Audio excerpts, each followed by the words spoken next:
Make sure subscribe my channel for daily updates.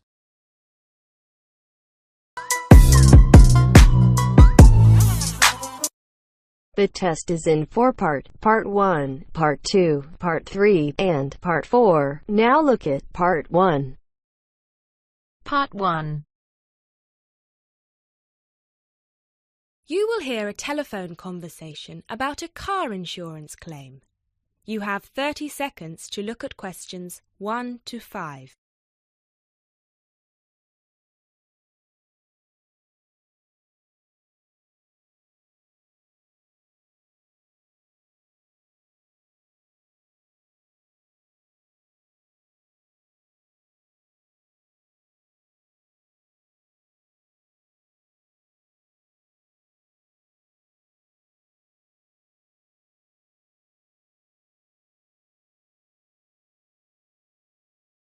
Good afternoon. Auto Insurance. This is Janet speaking.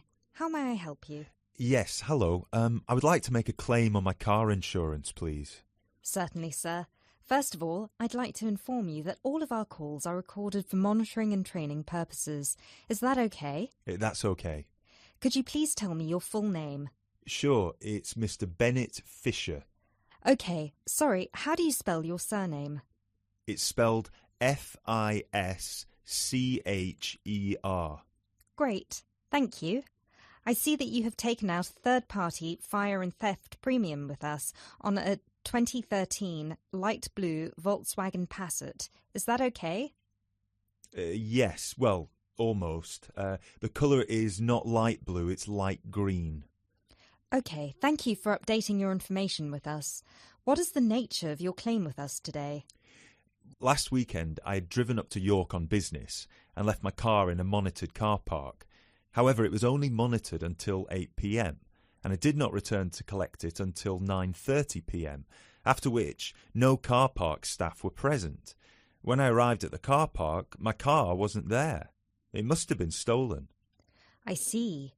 Were there any valuable items left in your car which could have been seen from outside? Well, I had recently bought quite an expensive radio for my car, but the front panel is detachable, and I always stow it in my glove compartment.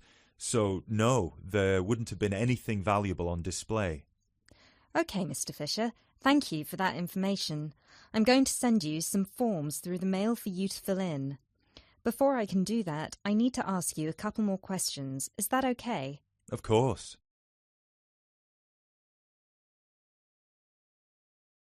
You now have 30 seconds to look at questions 6 to 10.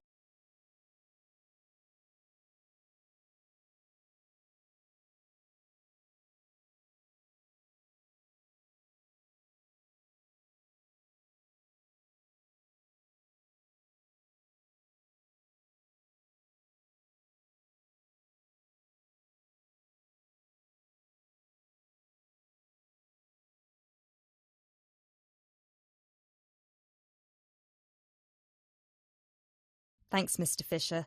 First of all, could you let me know your policy number, please? Of course. I have it right here. It's G34C245. G34C245. Thanks. And the type of claim? Shall we say stolen car? Yes, the car was definitely stolen. I reported it to the police immediately. I actually have the report number here if that's of any use. No, not right now. But keep hold of that as we will need to see a copy of the police report eventually. Which police station did you report the offence at? York Police Station. Was it your first time in York? No, but it was the first time I'd driven there. I usually take the train. Were you aware that the car park was only manned until 8 p.m? No, I was not aware of that. Were there any signs put up on the premises that informed car owners of the risks of leaving their cars after normal operating hours? Yes, but they said the car park was going to be guarded until 10 p.m, at which point the entrance is barred so no cars can come in or out. Was any reason given for that sudden change? The police informed me that the staff on duty that night had left on an urgent call. I believe it was something about a family member being admitted to hospital. Were there any personal items left in your car? Yes, first of all, there was the car radio I mentioned before. Ah, yes, of course. Anything else? Just some CDs and an old jacket. Right. Thank you, Mr. Fisher. I have everything I need for now and will send these forms out to you shortly. When you get them, please fill them out with as much information as you can, and where possible, include copies of any relevant documents to support your claim, such as police reports and registration details.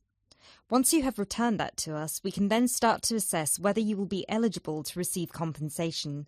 Do you have any further questions for me today? No, that's all. Thanks for your help.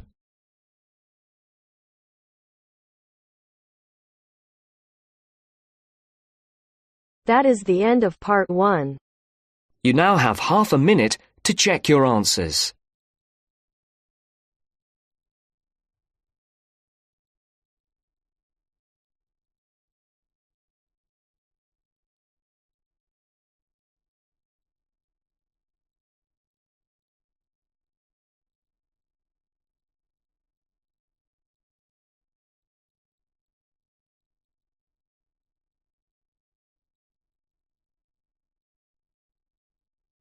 Now turns to part 2. Part 2. You will hear part of a radio programme in which the manager of the Apollo Leisure Centre is interviewed about the centre.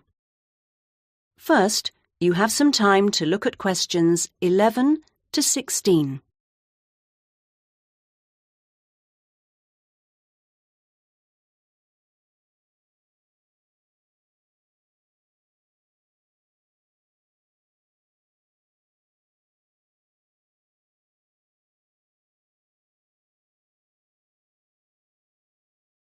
Now listen to the first part of the interview and answer questions 11 to 16. Next, I'd like to welcome Carol Brown, manager of the Apollo Leisure Centre. Carol, welcome. Thank you. Now, Carol, the Apollo seems a familiar sight, but how long has it actually been here? Well, we started negotiations to take over the previous Active Life Centre that used to occupy the premises in 2000 and planned to open in 2001, although the usual delays meant it was 2002 before we were up and running. And do you have quite a mix of members, or are you focused on certain groups? It's pretty broad, actually. There are something like 200 adult members, so that's our biggest group, but we also have as many as 100 youth members, together with about 50 family group members, and I think we'll see that section growing to 100 over the next couple of years. Healthy numbers. Yes, and we'll be developing the centre to make it even more attractive. We're hoping eventually to build in a rock climbing wall, which would make a useful addition. We've already opened our swimming pool, which is hugely popular, and we'll have a massage room open within 12 months. Now, I understand you have different categories of membership? Yes, to suit every pocket. Blue membership includes all facilities for the member and a guest at all times, which is good for people with unpredictable timetables. If you can make it during daytime hours, red membership gives you excellent returns for your fee. As for only half price, you can use all the facilities during the day, and they're actually less crowded then.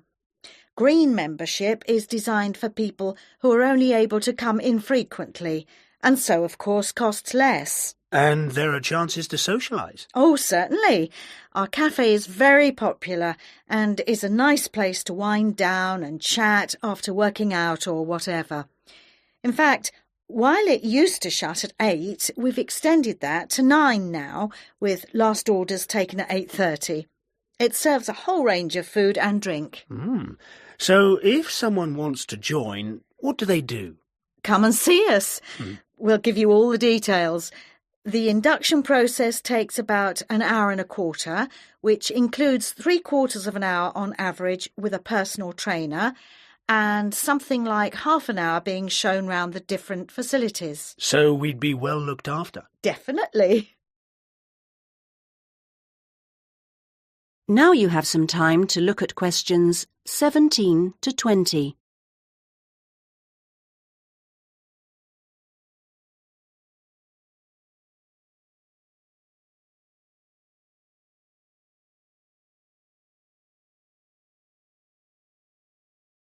Now listen to the rest of the interview and answer questions 17 to 20.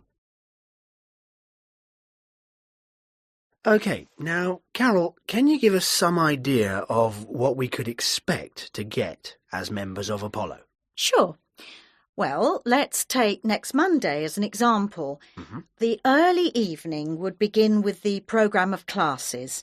Of course, members would also be at liberty to do their own thing. I'm just talking about the listed classes that we'll be offering. So let's say you're free to turn up at 4 p.m. You could spend an hour in a class that we call gentle exercise. This isn't a hard workout, as you might be imagining it, but a session designed for those who perhaps are not used to rigorous classes and would like something to ease them in. Right. The next thing on offer will be starting at 5, and again it'll last for an hour. In contrast, this is what we simply call weightlifting. It's certainly not for softies, but this strenuous session is of course carefully monitored, and we wouldn't let anyone do anything silly. Oh, well, that's reassuring. And then, kicking off at 6:15, you'll be welcome at a class aimed at promoting better lifestyles, which we run under the banner of healthy living. We'll give you all sorts of useful advice about just living better. Oh, sounds easier than working out. And probably at least as important. And rounds the evening off nicely. Oh no, we still have one more offering. Oh. These days, so many people are working, frankly, more than they should be, and we try to combat the stress that creates by encouraging those who can to take part in the class we call relaxation. You can learn lots of helpful techniques for staying calm when you think everything's going terribly. Now you're talking. So we'll see you on Monday. Now. That is the end of part 2. You now have half a minute to check your answers.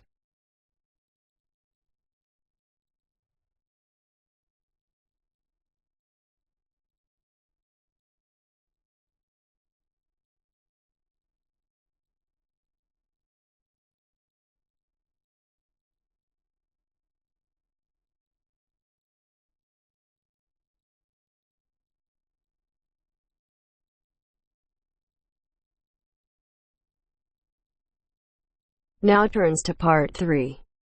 Part 3. You will hear a talk by a wildlife specialist on a type of bird called a Kiwi. First, you have some time to look at questions 21 to 25.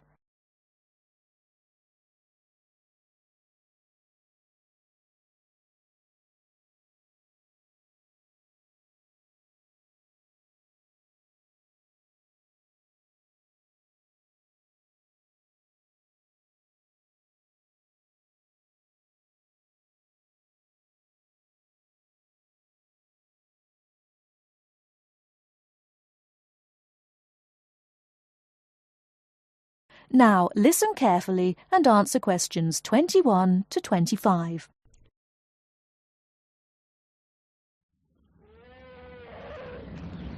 Ladies and gentlemen, welcome to Auckland Zoo on this sunny Sunday afternoon and to our special Kiwi fundraising event. My job is to tell you all about the amazing little Kiwi, and your job, hopefully, is to dig deep in your pockets.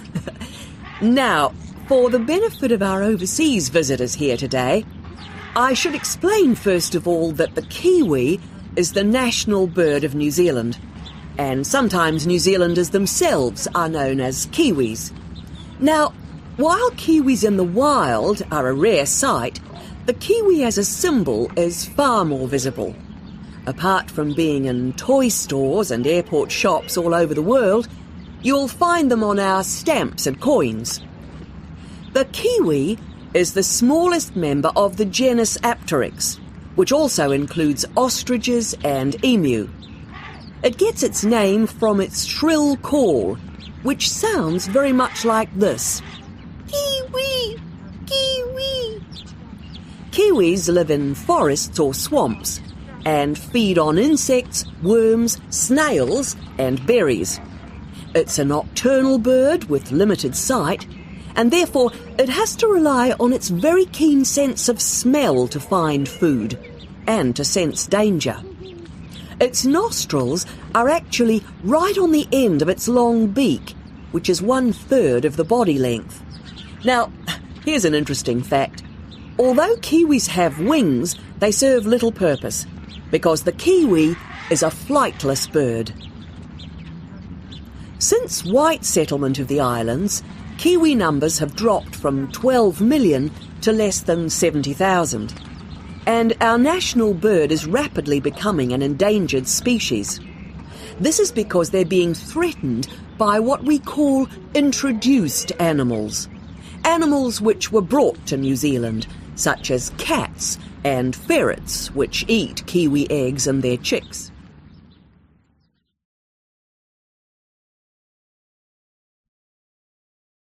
Before you hear the rest of the talk, you have some time to look at questions 26 to 30.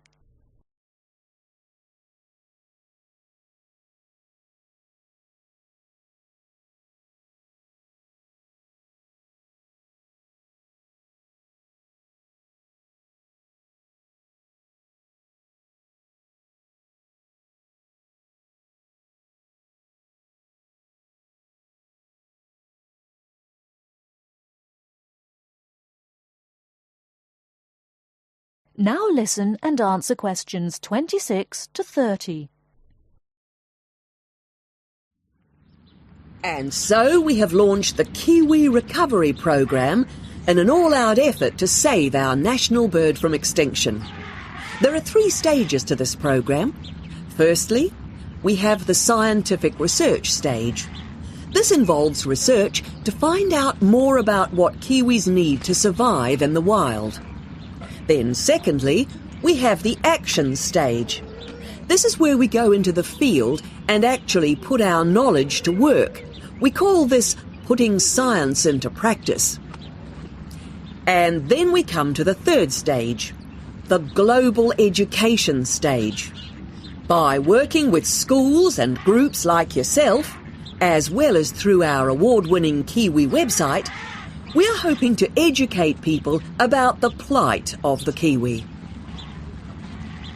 As part of the action stage, which I just mentioned, we've introduced Operation Nest Egg, and this is where your money will be going. It works like this. It's a 3-stage process. First of all, we go out to the kiwi's natural habitat and we collect kiwi eggs. This is the tricky part, because it can be very difficult to find the eggs. Then, in safe surroundings, away from predators, the chicks are reared. Now, this can be done on predator-free islands or in captivity.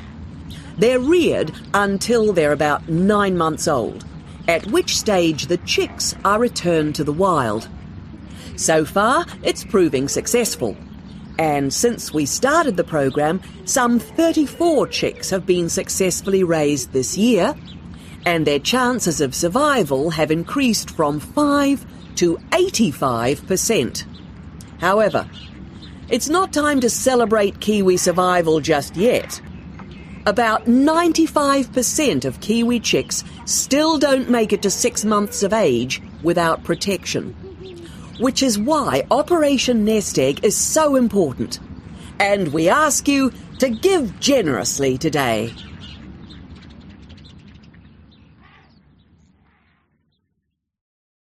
That is the end of part 3. You now have half a minute to check your answers.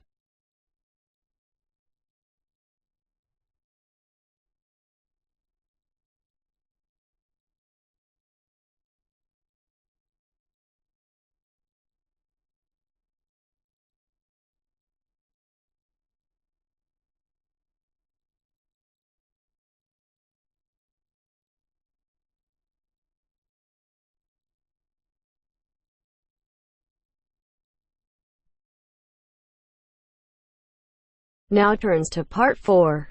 Part 4. You will hear a talk about developments in public transport in large cities. First, you have some time to look at questions 31 to 40.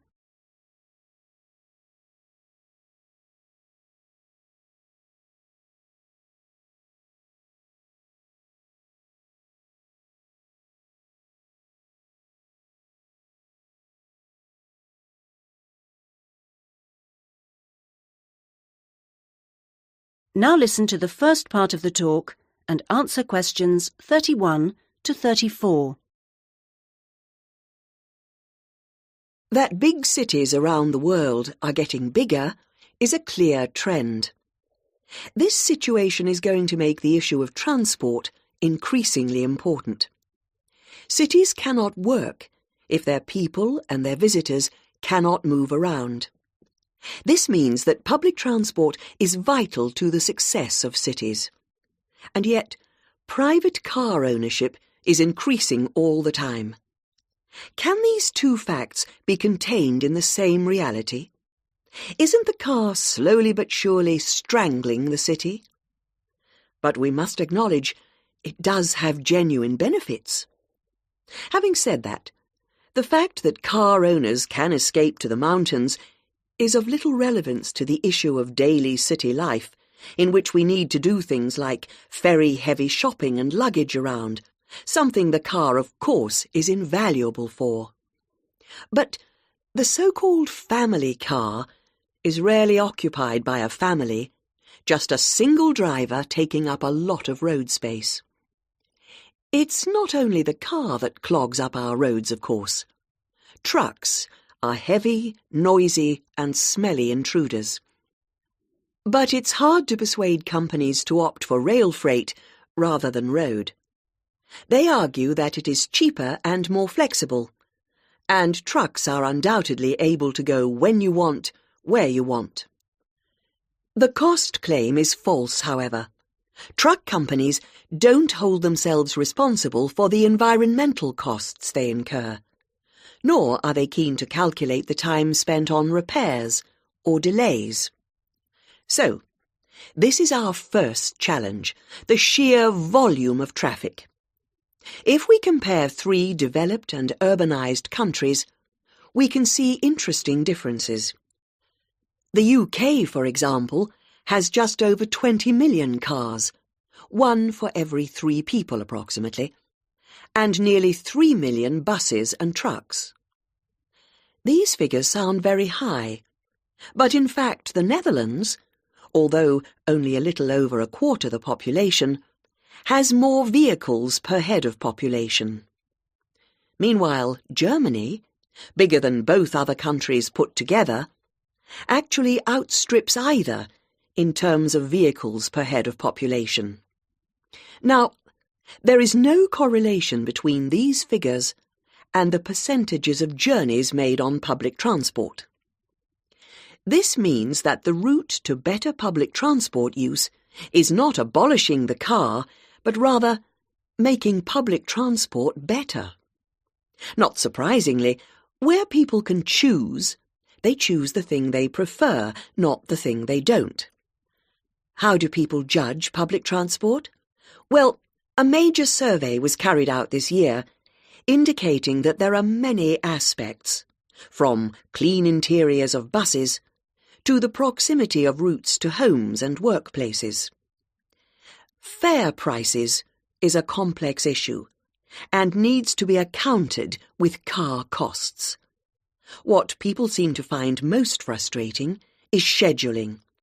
If the route doesn't pass their departure point when it suits them, they'll drive instead.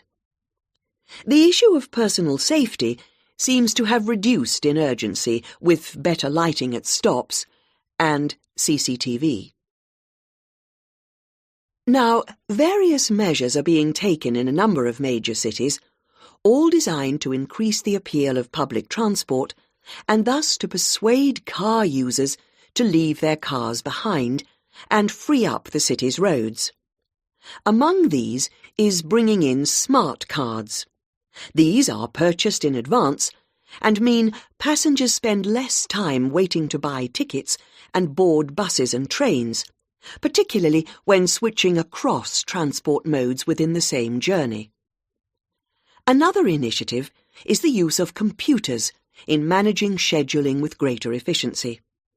But such logistical measures are not sufficient in themselves, and indeed the benefits that they bring are often less apparent to passengers than to transport managers.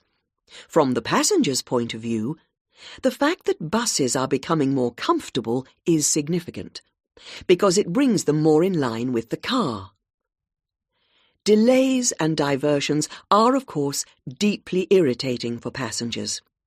Even if these can't be eliminated, ensuring that passengers have more detailed information available to them will help to reduce their sense of stress. We often associate public transport with inner-city travel, but of direct benefit to passengers are systems such as taxi sharing and dial-a-bus, which provide more flexible options for suburban journeys. And finally, nothing really significant can happen without a shift in people's mindsets. The way we travel is an expression of our values about many things.